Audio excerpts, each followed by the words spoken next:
brothers. How you guys doing? I rarely do videos for you guys. Rarely, because I'm always talking to my girls. But let me start off by introducing myself and start out the way that I always start off with my girls. So first I'm going to start off by saying that today is December 28th. It's 5:29 in the PM and today is Sunday. And fellas, this video is simply about my brothers, black men, the ones that we love and we cherish, the ones that we will walk a plank of hot coals for, the one that we hold down. I want to talk about our men. Now, no disrespect to any other race, but I'm a 43-year-old woman. I've never dated outside of my race. So I can't give an opinion on something that I've never ventured. So on that note, I got to simply talk about what I know. And a little bit about my background is I have a background over 20 years of marriage. I've been in a relationship for 6 years now. It hasn't been a crystal stare, okay? I've been to the window and to the wall.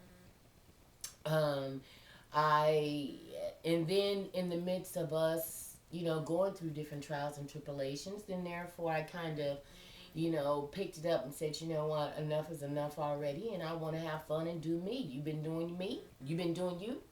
Allow me to do me. What's fair is fair. And so in the midst of it all, I've gone out on a couple dates. Younger guy that I just recently kind of let go of because, I just wasn't about the bullshit, to be perfectly honest with you. But throughout my history and my background, I separated from my husband in 2006, and we have three children as, product of the marriage. And let's see, our youngest is 13, sandwiched by a girl that's 15, and our oldest is 18. We got real rocky around the beginning of the 2000s, and shit just was not. We never really recouped. My husband had 12 affairs on me. Right, you guessed it, 12 affairs on me, and those are just 12 women that I am aware of. But not only that, but that's 12 women that I know of one instance. Of course, he slept with them more than that 12. You know what I'm saying? I mean, and in one of those cases, there was a full 18-month affair. Yes. I'm just staying here. Okay, you're going to stay? Yeah. Okay, did your dad come? No. Okay, is Tioni still waiting on him? Yeah. Okay, is he coming or? Yeah, I'm pretty sure, yeah. Okay. Alrighty, I'll be in there later. And so here now that some time has passed, and I just in 2006 I just decided that I can no longer deal. You know what I'm saying? I can no longer deal. In my marriage, and I know you're only getting one-sided. You know what I'm saying? So you're getting one side, but if it's any consolation to you, a message has been received. I did an episode of Own Him and I Together. It was called Unfaithful. You can Google it. You can look at it on YouTube and so on and so forth. But we did a little episode on and we talked about our story and, our background and so on and so forth. And, I was surprised that he did it. I'm glad that he did. But, so then therefore, in a sense, it kind of lets you know that I'm just not sitting out here bullshitting and concocting stories. I have no reason to. So, anyway, but throughout the 2000s, before we had even separated, we were kind of on outs for a long time. My baby was born in 2001. And so after the birth of my son, things just kind of went kind of haywire. But, I prayed and I cried and I cried and I prayed. I didn't want to leave and I didn't know how to stay, and, I stuck in there. You know what I mean? I began to go to church. I began to pray about my marriage, and I used to read a lot of Stormy O. Martin books. She's a lady that comes out with these books, and it's called The Power of the Praying Woman. And then she has Power of the Praying Wife, The Power of the Praying Husband, The Power of Praying what parent, um, The Power of the Praying Woman. It's just she has a whole line of these books here, and The Power of Praying Together.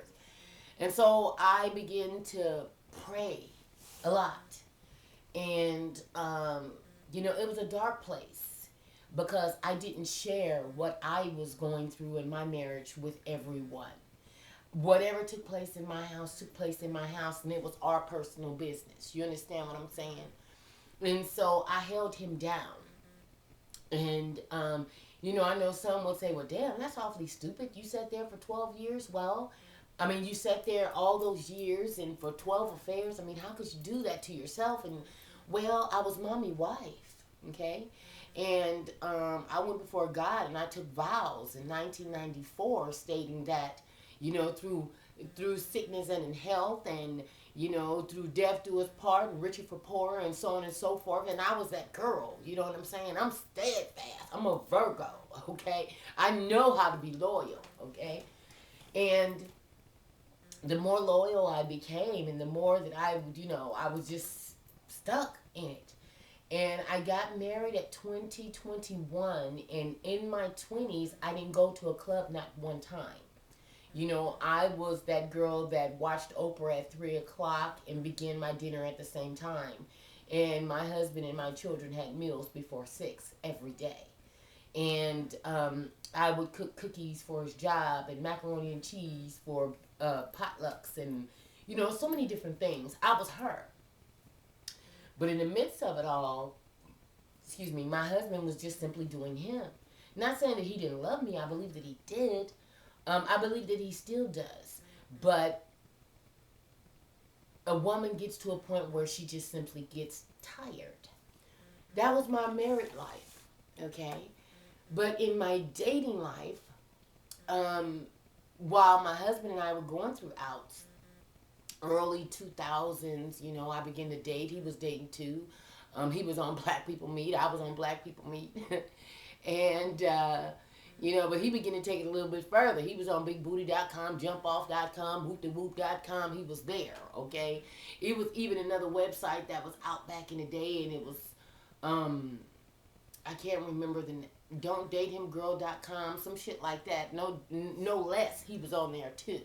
That another chick had actually put him on that website and put him on blast and all that.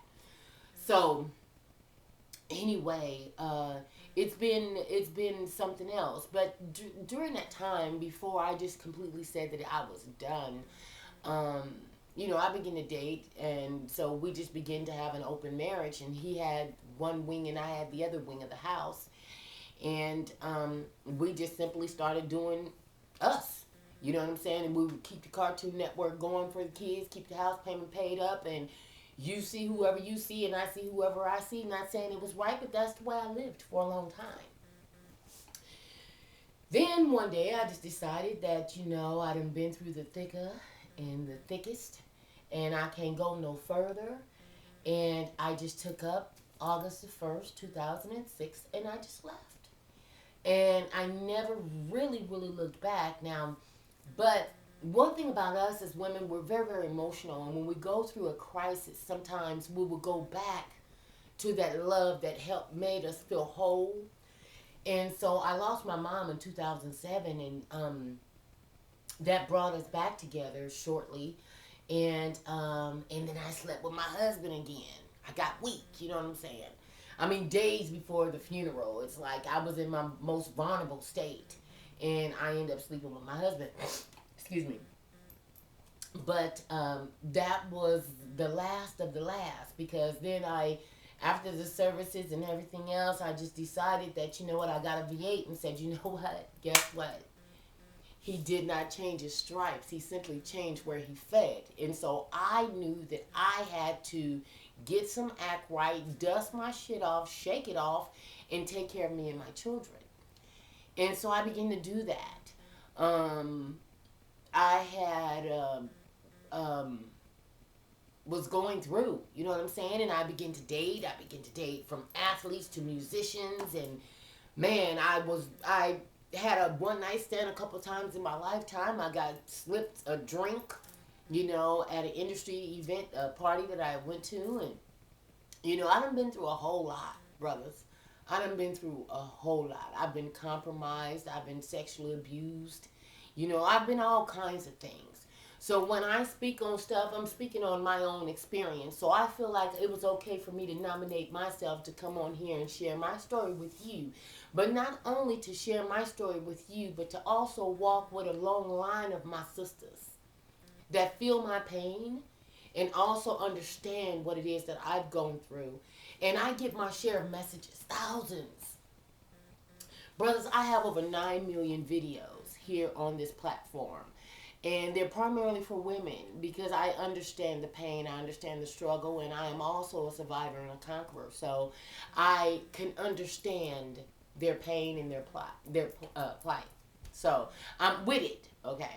So, but now that I've given you guys a little short introduction about myself, I want to first start off by saying what it is that we adore about you.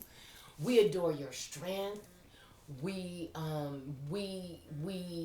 adore your ability to make us feel safe. You know what I'm saying?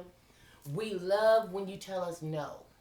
Oh my God. Regardless of what a woman tell you, when you tell her no, and no in a loving manner, not just bitch now, none of that. But when you just, baby, nah, I can't let you do that. Now I love you, but baby, nah, I can't let you do that. That, let me tell you something. That opens you up in a whole different maze. I'm talking about in the chambers of a woman's heart. I'm going to tell you how you can get next to that. Do you know that there's a woman in the land that you cannot have if you have some act right? Know that. There is not a woman that you cannot have. That chick that you see driving that car with the office in the corner, that chick that you see that's working on the whoop-to-whoop floor, that chick that you see at the church that comes in there clean every Sunday, that woman that you see that works at the bank that you go and cash your check at, that you just got to go through her line, that chick that works at the market, the chick that helps take care of your mom because she's her in-home services worker. You know what I mean? Brothers, there's not a woman that you cannot have if you have some act right. I promise you. I promise you. And one way of doing that, let me tell you the way to win the heart of a woman. And let me tell you something. One thing about us, we are so forgiving. We're nurturers by nature. We forgive and forget. We hold on to things, yes. But you know what? Our weakness is materialistic shit. Yes, that is our weakness, okay? Now, when I say materialistic shit, I'm putting that on an umbrella, okay? Not saying that, okay, you buy us diamonds, watches, purses. No, I'm not saying that. Yes, that is considered materialistic shit, and that shit works too. You know what I'm saying? Because my husband was king of roses, double dozen, sent to my job. I was a charge nurse for many a year, and, he would send, roses to my job. But let me tell you something. After a while, do you know what roses represent? Roses represent, I fucked up. I'm sorry. That's what I began to see when my husband sent me roses. After that, any man that I begin to mess with, it was like, you know what? Do not send me roses. I love gardenias. I don't want roses. Because that's telling me that you done fucked up along the line somewhere. And you trying to make up for what it is that you did. So, I'm going to tell you. Figure out what flower that she likes. Don't go with roses. They're too cliche. That's some common shit. You can get those off the side of the freeway. You know what I mean? You can get them in your grocery store.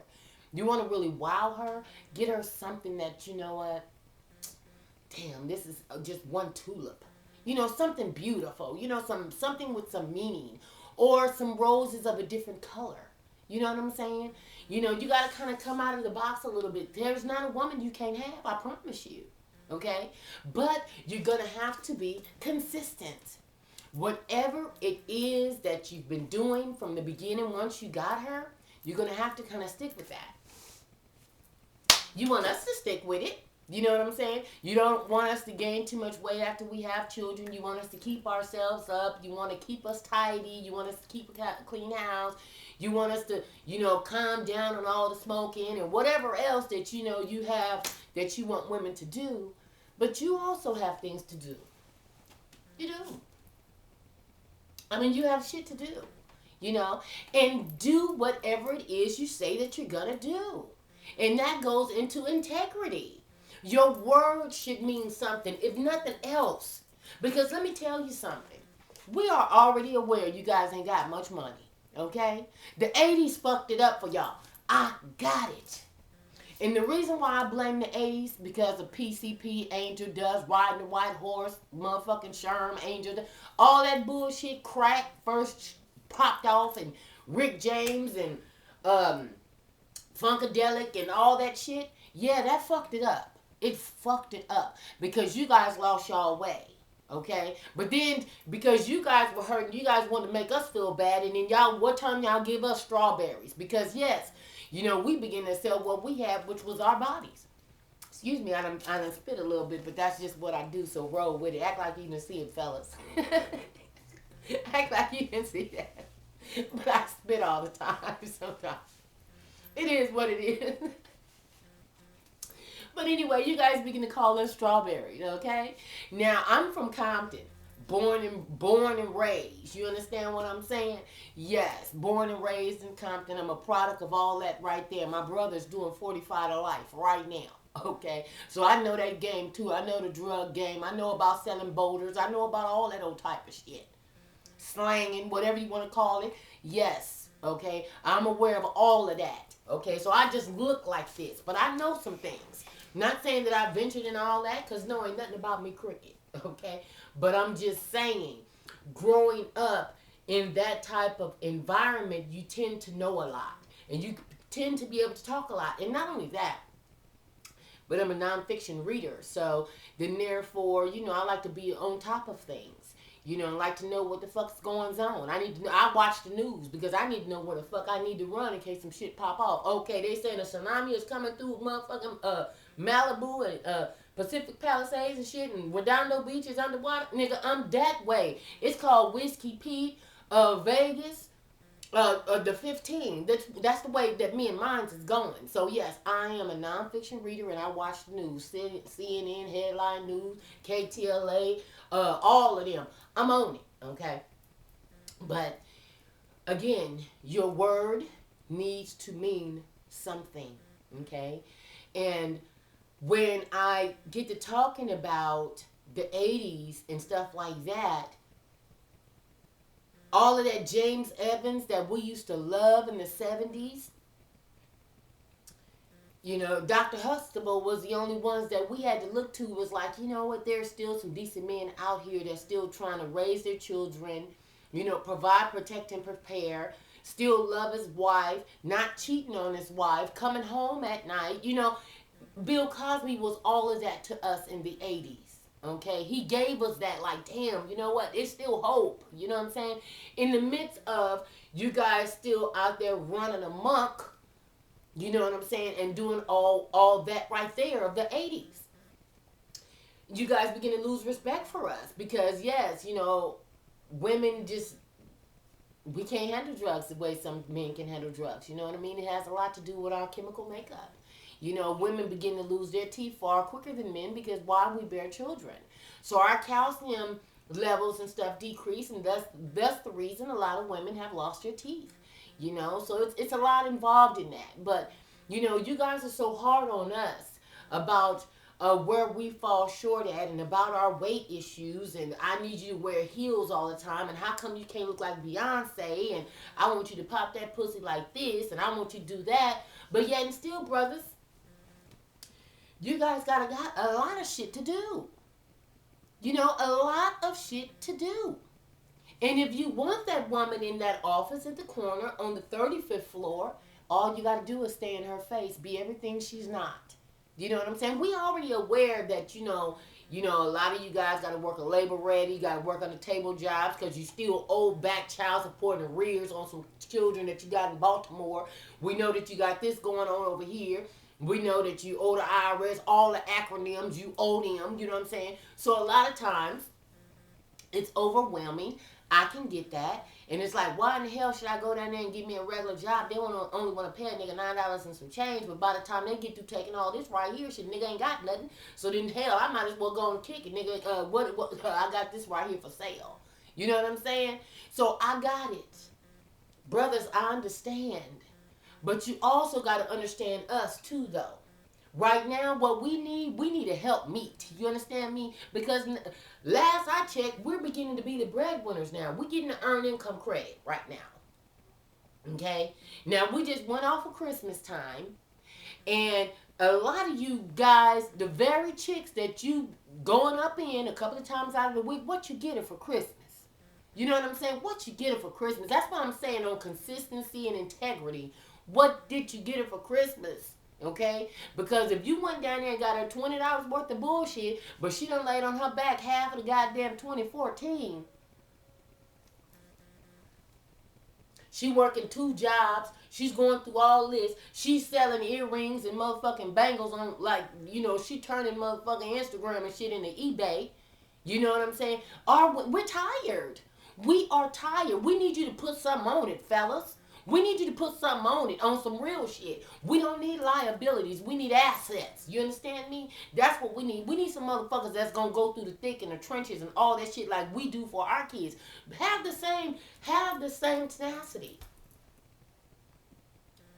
Because last I checked, I see all kind of sisters working at motherfucking Wiener Schnitzel, McDonald's, Del Taco, Taco Bell, they door greeters at Walmart, all that shit. We don't know shit about tools, but there's a lot of them motherfuckers working in O'Reilly. You know what I'm saying? But then when it comes down to our brothers, oh, they ain't paying that much nothing. Fuck that, I ain't taking that job. Oh, fuck that, I'm just gonna wait. Oh, what's up with truck driving school? You know what I'm saying? Get on the road. You know what I'm saying? I mean, what's the problem? You know what I'm saying? They got forklift driving, whoop-de-whoop, $40, $50, you know what I'm saying? Get you some type of trade. You know, we still trying to be patient. But then you want to put all the bullshit on us, cheat on us, and God forbid, the coldest thing a black man can do to a black woman as far as cheating, let me tell you the real fucked up shit that you can do to a black woman when you really want to hurt her ass. She ain't tripping on the fact that you fucked the bitch that's twice her size. She ain't tripping on that. As a matter of fact, she laughing at your ass, nigga. You know what I'm saying? Because she's trying to figure out who the fuck was on top of who. So, throw that shit out. We ain't even tripping on that shit yet. We mad that you done it, but at the end of the day, we like, damn, nigga, for real? Is that what the fuck? Okay, you cheated on me with a motherfucking she-ruler. We ain't tripping. But you want to fuck with us? Fuck with a black woman with a white woman. Fuck with a woman that look better than her. Them ones right there, fuck with a woman and bring a baby in it. Fuck with a woman and then you done fucked her sorority sister and her motherfucking first cousin. That's kind of shit. That's the kind of shit that you see on Snapped and all that. Because now I done put up with all your bullshit, nigga. I done put money on your commissary. I done went down there and visited. They told me I couldn't wear underwire, nigga. I put on a sports bra for your ass, but nigga, I was there though. I had to leave the house at 4:45 because you hooked it up to where one of your friends, his girl was on the way, so I rode with her down there to come check you out. You know what I'm saying? Oh, we sets it up. Oh, we sets it up now. You know what I mean? And then, hell, we take our earned income credit and run you half so you can flip. But yet and still, you want to cheat on us, though? And then you want to fuck it up with a white woman. Now, let me tell you something, women. Okay? Now, I'm not prejudiced. Let me go on and say that right now. I know some real cool-ass motherfucking Sallies and shit. You know what I'm saying? So, I'm not prejudiced by no means. So, don't come for me, okay? But I'm just saying that as much as we've been through with our men, and for some of them to denounce us, you know what I'm saying, and make it seem like we secondhand and we second class and we ain't good enough and all this old type of shit, when nigga, we was out there picking cotton with your motherfucking ass. Nigga, we was at the boys club together. Nigga, wasn't your mama and my mama in the same commodity line, nigga, and you got cheese and motherfucking pork meat in the can too, nigga? See, we don't have no resolve. for that. But then you want to talk us about our clothes and disrespect us and call us bitches and all this old type of shit. Dump our clothes and shit out on national TV with drawers and Master Gill this and that. I mean, come on now, brothers.